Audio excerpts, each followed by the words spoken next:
Hello, everyone. Good afternoon, and thanks for being here with us today. I'm Molly McGurr, the Events and Programs Manager for Trappers Connect. We put this forum on specifically for you. So this is a chance for you to ask any and all questions that you might have. We do have a chat button located at the bottom of your screen. So please feel free to drop any and all questions there, and we'll definitely make sure we get to them. If there's something that we are not able to answer within this forum, we'll be sure to follow up with you afterwards when we are able to get that answer. I also just want to note that this forum will be recorded today and posted to our website within 24 hours after we end this here today. So on that note, I would now like to turn it over to Brenda Mcclellan. Brenda, thanks for being here with us today. Thank you, Molly, and thank you all of you for joining us today. I am Brenda Mcclellan, Director of Investor Relations here at Trappers Connect, and have the pleasure to introduce and welcome back Amy Drum, who is the Vice President of Government Affairs for Michigan Retailers Association. Amy's responsibilities include day-to-day advocacy in the state capitol, as well as analysis and monitoring of legislation and public policy. She serves as liaison to retail industry government affairs professionals and organizations and oversees the MRA Political Action Committee.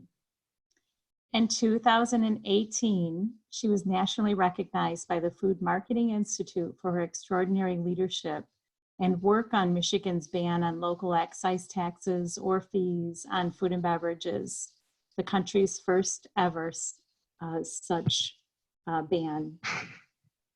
Amy joined MRA as legislative coordinator in 2012 and was promoted to manager for government affairs in 2013 and promoted to director in 2015. She's a University of Michigan graduate. She previously was legislative director for the then state rep, Sharon Tyler. And Amy's dog Dubs may appear in the programming today. Amy, thank you for joining us again, and I'll let you take it from here. Brenda and Molly, thanks so much for having me back, and excited to be here with all of you and talk about some of the challenges and interesting opportunities that are here for grocers and grocery retail during this extraordinary time that we're in. And, you know, I know that most of you probably have a lot of questions, and some of you I may have talked with already, but I wanted to kind of give an overview of some of the requirements and highlight some of the things that we've gotten more questions on than not. And then from there, talk about some of the other things that we are advocating for and working on really closely. So one of the things that you guys have a current requirement to do right now is to ensure that your frontline workers that are checkout counter, cashiers are wearing some kind of face covering. And we've gotten a lot of questions on that front on whether or not they have to wear that. What if they're not able to wear that? What if they have some kind of medical condition that would prevent them from wearing that? And there's a couple considerations there that I think are important to point out. One being that they should wear one if at all possible. We've seen a lot of folks who've come into stores and don't understand if somebody isn't wearing one, that they may have a reason not to wear one.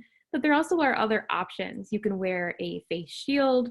You can reassign that person to another job, and you should do so under one of the executive orders specific to grocery and pharmacies that asks you to reassign your vulnerable employees to other tasks if that's possible to do so. And so those are things that you want to consider. And then on the customer side, when your customers come into the store, you want to make sure that they're safe and that your employees are safe. And so there is a requirement for any individual who's going out and shopping in a closed space or in a closed environment around other people to wear a face covering, again, if they're medically able to tolerate it. So with that, you're not necessarily going to know if somebody comes into your store if they're able to medically tolerate a mask or not. So what we recommend you do is ensure that you have signage at the front door where people enter that reminds them of their obligation to wear a mask if they're able to do so. And then you might want to politely remind folks to wear one if they're able to, but we've seen a lot of stories over the weekend and the past few days that are quite alarming. And so if we don't want your employees to have to confront people who may get angry or are upset about these requirements. And so I would strongly encourage you not to do that. You are not required under the executive orders to enforce a face covering requirement. You should encourage it, but you are not required to actually be the enforcement agency. And we've asked the Attorney General's office and the Governor's office that question. And the answers we've gotten back so far is they agree that the order does not say that you're required to enforce it, but they have not put that in writing. So take that with a grain of salt.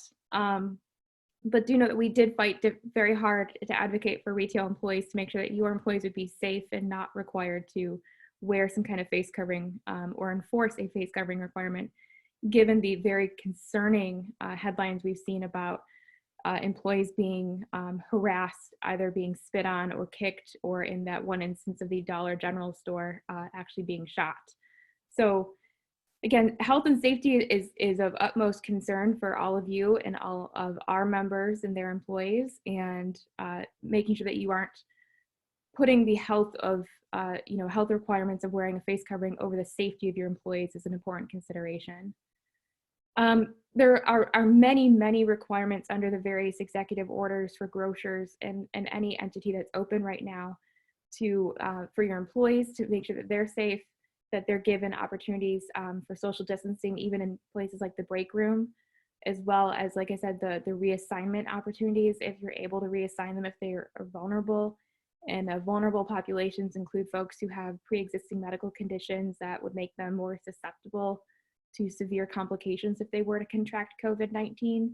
So things like, any kind of breathing issues, asthma, smoking has been listed as a pre-existing condition that should be potentially considered vulnerable, or if they have folks in their families even that they may be taking at home, that's something that you may want to consider, but is not a requirement under the order.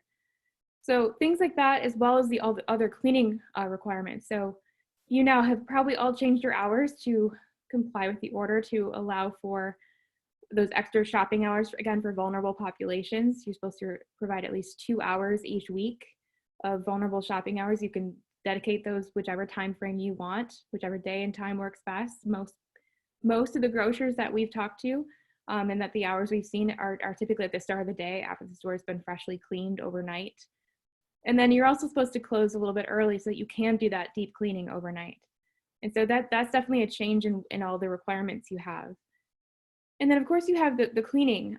So cleaning all of your frequently touched surfaces. This includes carts, sanitizing carts the best that you can between each use, providing hand sanitizer and sanitizing wipes when they're available on the market, or finding some other way to clean and sanitize surfaces is extremely important, and making sure that your customers feel safe when they come to your store. And in that regard, I know that many stores that didn't have curbside or home delivery options before have explored those areas. There are some unique challenges for grocery on that front. If you wanted to do curbside pickup per se, let's say of an alcoholic beverage, if they're going to purchase wine or beer, not only do you need to make sure in a normal world that you have a curbside spot that your local municipality has signed off on using, but you also need to approve that through the Michigan Liquor Control Commission. So if you haven't done that already and gotten that sign off, you may want to hit pause on doing curbside delivery of those types of items until you get some clarity from them. And I will say there's a ton of resources out there. The Michigan Liquor Control Commission, as well as the Michigan Department of Agriculture and Rural Development, have great fact sheets up on what you should and shouldn't do. These things include closing your self-service stations so that we don't have folks touching those handles. If you have a specialty store, maybe you've got a lot of bulk items, you're going to want to think about sanitizing those handles that people may be using, or putting prepackaged amounts available, or having somebody available to help and assist a customer in getting those bulk items into a container that's safely handled. These are all extra things that are new and different challenges. And then one of the things that isn't specifically lined out in one of the orders, but is covered by the stay home, stay safe order, is saying what is and isn't considered essential. And one of the things that isn't considered essential right now is bottle and can take back. So the bottle deposit law that requires you to take back bottles and cans you sell that have a deposit on them, so anything that's carbonated, those items, you don't have to take those back right now, and that's something that we had asked for given the employee safety concerns. We had a lot of grocers approach us with employees who had strong concerns and fears about handling those types of materials coming back into stores.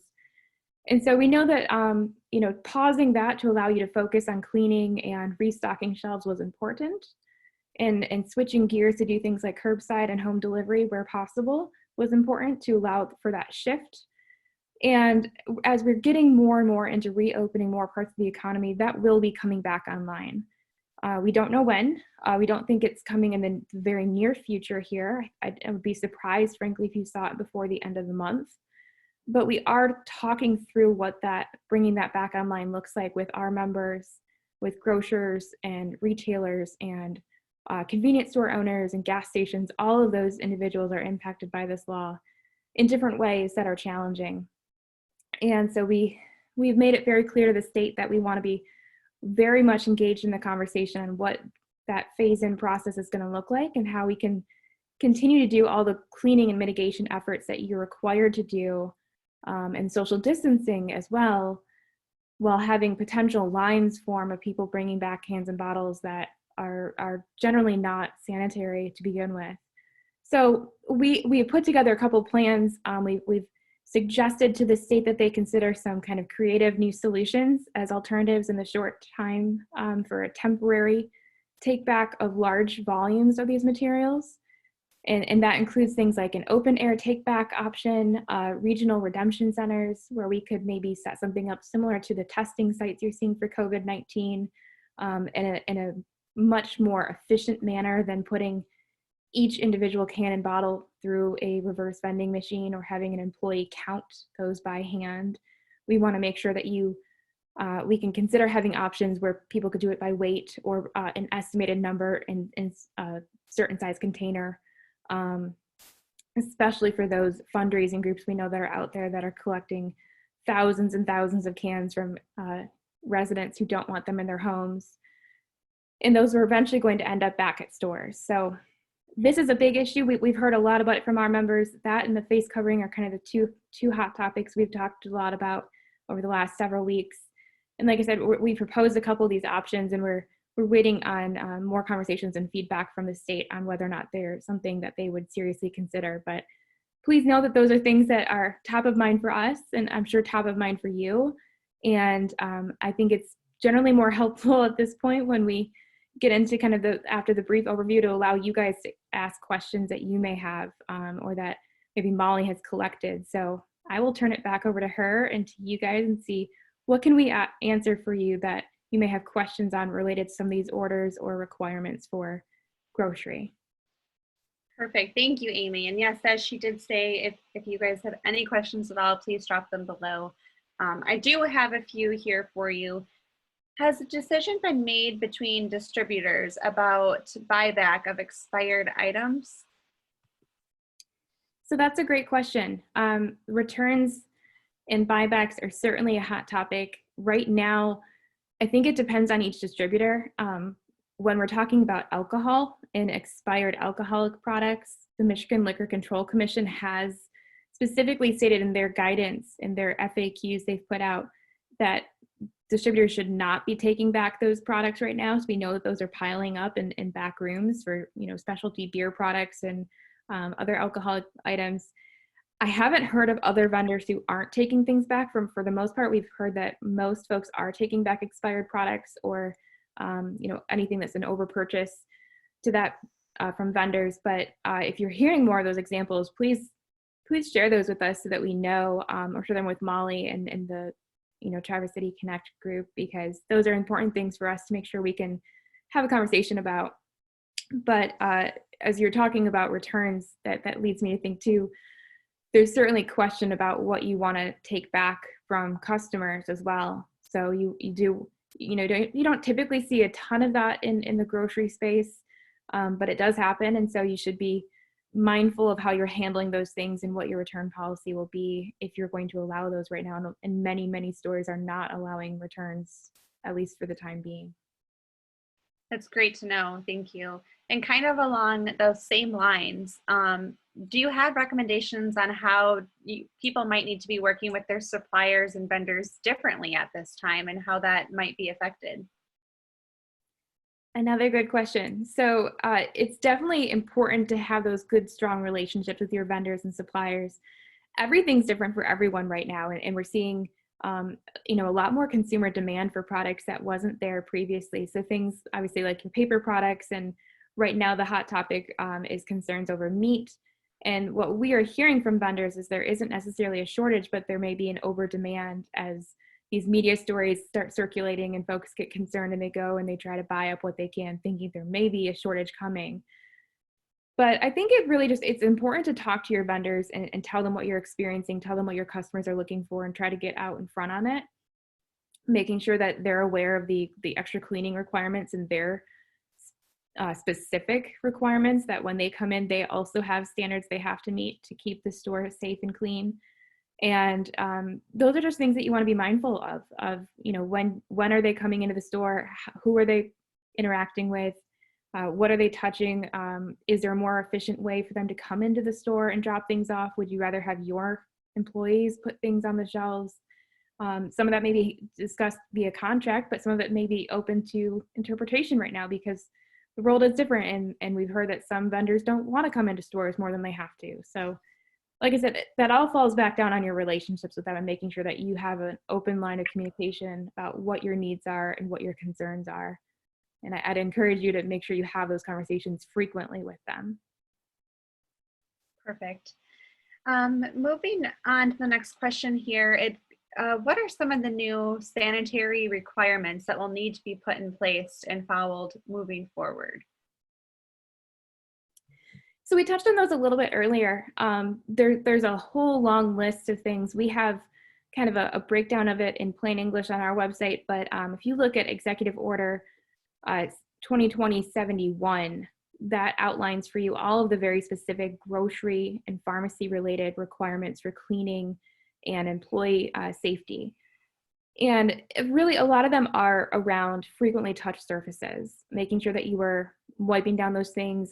One that we haven't touched on yet is if you're accepting cash, if you have a self-serve lane, a self-checkout lane, encourage customers who want to pay with cash to use that so that your employees don't have to handle cash, or if they want cash back, the same method to use it where a machine may dispense that out.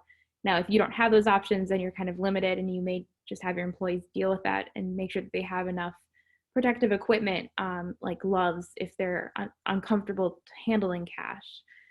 And then, related to PPE, all of those requirements, you want to make sure that they're being used properly. So if you have employees who are using cloth face coverings, they need to be cleaned at home each evening before they're worn.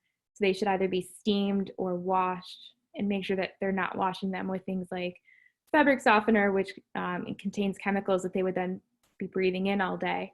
So there's a lot of considerations on how to do that. If you're using gloves, they need to be removed and putting on a fresh pair whenever they may touch their face, or do something in the back room. You can't reuse the same pair of gloves. Just like food safety, as many of you understand well, the same principles apply here. And the same thing for masks and food safety. If you're doing food preparation, you don't want somebody wearing a cloth face covering because that may or may not be sanitary. If they're getting warm and they're sweating, that would then be in the mask and then potentially get into the food. So food safety takes a lot of precedence here too.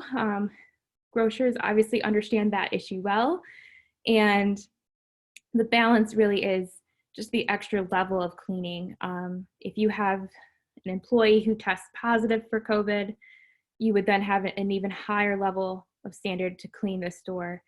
And what we've seen in some examples of unfortunate cases where that's happened, they've brought in kind of a third-party cleaning service to do a true deep clean overnight or over the next day to then reopen afterwards. And a lot of this, it has added cost of the cleaning, the labor time, the product costs, the PPE, all of that is is new, and we're going to see that for a while, and finding ways to clean things like your carts that, typically get maybe cleaned once a year, and now you're doing that on a daily basis, if not several times a day, of finding ways to wipe them down. And that's a new challenge. But we've seen such a change in so quickly that grocers have adapted and retailers have adapted to these requirements in order to stay open and provide services that are really important for our communities. And I think that we can continue to do that. We can continue to provide best practices and access to those information materials that you guys need, and hopefully that will help make this a smoother process going forward. Yes, definitely. Those are all really great tips. Thank you. Do you have any updates on the shortage of meat and what others are doing to adapt to this? Yeah, so we have heard really that a lot of this is regional, and it depends on who your suppliers are. It goes back to the vendors and suppliers relationship. But the issues I don't think are maybe quite as widespread here in Michigan and the Midwest as they have been in other parts of the country. And I don't want to speak for all of you because you are seeing this, in real time on the ground. But from what we have heard, the issues around the supply are pretty limited to certain specific brands. It sounds like some of the suppliers for restaurants have been hit harder than those for retail, in that your customers may be frustrated that they can't find the specific brand or cut of meat that they're looking for, but they should have other options available to them. And maybe this is a good opportunity to encourage them to try something new or try a different brand. And so I think that that's an important consideration for folks to remember, that just because one plant or one product may have some market challenges and logistic challenges to get to your storefront, that doesn't mean that all meat is gone off the shelves. And hopefully you guys aren't experiencing anything like that in your area. Yes, that's definitely a really good point. Kind of going back to the employees, I know that you touched on this earlier, but what are the guidelines that store owners need to be taking in terms of testing temperatures when people come in, recording that? Is that required, or is it just recommended? How should they be handling that moving forward? Yeah, so health screening of your employees is going to be really critical, and we expect that to be around for a while. We've seen local orders, so it started, I believe, with a local county health order from the northern region. There were a number of those across the state, and those are a little bit different than what the executive order requires, but they work along the same lines of essentially you need to ask your employees a couple of questions before they come to work each day. And whether or not you directly ask them these questions, you post the questions, you have them do it at home before they come in, as long as they're being screened in some fashion, that should be sufficient. Now, the one thing that is specific to the northern region county health order was kind of this tracking piece of making sure that you were tracking those responses and having that available. We would encourage you that if you are complying with that requirement to take temperatures and or ask those specific questions and mark the answers for your employees, don't have that related directly back to their name. So it should be assign them an employee number and do like a pass-fail type test, because you don't want to violate any kind of HIPAA requirements or laws, and you want to be cognizant of employee privacy around health-related matters. So it's a good practice if you want to make sure that if somebody were to come and question you, you could go back and look at it.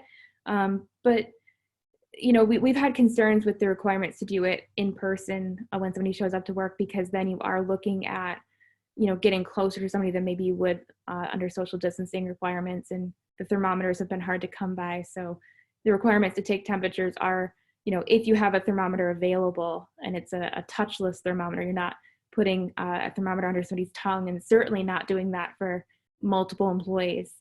You could give each employee a thermometer to take at home or use at home if they have one, and do it before they come in. So there's some flexibility there. Each county is a little bit different in exactly how they have been enforcing that and requiring those requirements to be met. But we have heard most are fairly flexible, as long as you are doing some kind of screening to make sure that your employees aren't coming to work if they are sick or if they may have been exposed to somebody who has been sick. Perfect. And kind of along those same lines, are there resource guides or, maybe pamphlets or something that you can direct these store owners to as a, kind of as a reference guide that they can work from to maybe even incorporate into their own handbook or within their store with their staff and employees? Yeah, a lot of this is changing pretty rapidly. I think the county health department orders that have come out with the employee screening guides, they have typically issued an example. And if you guys need one, we can give you a copy of one from Washington County that we think is one of the better crafted policies. But it will be specific to what the local county is requiring. And I from what I recall, the Northern Michigan County Health Department orders did include some kind of screening tool that could be incorporated. But like I said, you want to make sure from an HR standpoint that you're not doing something that's going to violate other laws. Just because we're in a pandemic a health crisis doesn't mean that we don't also follow federal laws around health privacy and accommodations for people with disabilities or other issues. So you want to think of all of those various aspects when you're crafting whatever your policy is. And we don't have a specific policy drafted right now because, like I said, it's changing so rapidly that I can point you to, but I know there are a lot of resources around the health screening piece that we can share. And if you have specific questions, I know that there are lots of resources that we can offer suggestions on, if not a specific draft policy. But that's something that maybe we should look into offering our members and others. And I'm sure that some of the HR groups who may be members of, in the Traverse City area or around the state may have some resources available that they're making available for free right now that would be worth looking into. Yeah, definitely. And if anyone does have questions on that, they can definitely reach out to anyone on the Traverse Connect team, and we will do our best to find you those as well. So it looks like I just have one more question for you here, and it's tips and tricks for keeping your website and social media updated. As you just stated, obviously things are very rapidly changing, but do you have any recommendations on what people can be doing to be proactive as their customers are looking at these sites to try to gather information on what they may or may not need in order to enter or certain hours or anything along those lines?